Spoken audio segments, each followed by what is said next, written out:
Party സമ്മേളനം അവസാനിച്ചതോടെ തിരുവനന്തപുരം ജില്ലാ committee രൂപീകരണത്തിലേക്ക് കടന്ന CPM പ്രതിനിധി യോഗത്തിന് ശേഷം ജില്ലാ സെക്രട്ടറിയെ പ്രഖ്യാപിക്കും.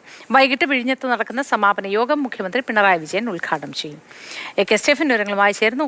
സ്റ്റെഫിൻ, പാർട്ടി സമ്മേളനവുമായി ബന്ധപ്പെട്ട വിശദാംശങ്ങൾ എന്തൊക്കെയാണ്? എപ്പോഴാണ് ഇത് പാർട്ടി സമ്മേളനം ആരംഭിക്കുന്നത്? ആരൊക്കെ പങ്കെടുക്കും? അതിന്റെ ഒരുക്കങ്ങൾ, സജ്ജീകരണങ്ങൾ ഇതെങ്ങനെയൊക്കെയാണ്?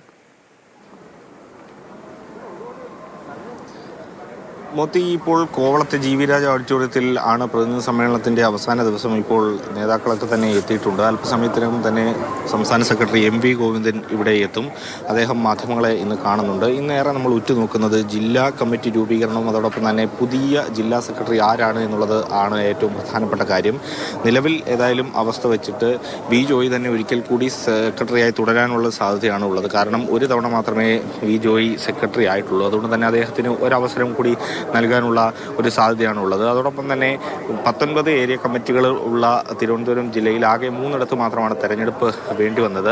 എങ്കിലും മംഗലപുരത്തെ ഒരു പ്രതിസന്ധി അതിരൂക്ഷമായിരുന്നു. മംഗലപുരം ഏരിയ കമ്മിറ്റിയിൽ നിന്നും നമുക്കറിയാം മുൻ സെക്രട്ടറി BJPയിലേക്ക് എത്തുന്ന സ്ഥിതി വരെ ഉണ്ടായി. അതൊഴിച്ചു നിർത്തി കഴിഞ്ഞാൽ വലിയ പ്രശ്നങ്ങൾ ജില്ലയിലെ പാർട്ടിയെ സംബന്ധിച്ചിടത്തോളം ഇല്ല. അതുകൊണ്ട് തന്നെ മേൽഘടകത്തിലും ജില്ലയിലെ നേതാക്കൾക്കുമെല്ലാം തന്നെ ജോയിയോട് പ്രത്യേക ഒരു താല്പര്യമുണ്ട് എന്നുള്ളതാണ്. അതുകൊണ്ട് ജോയി തന്നെ സെക്രട്ടറിയായിട്ട് വരും.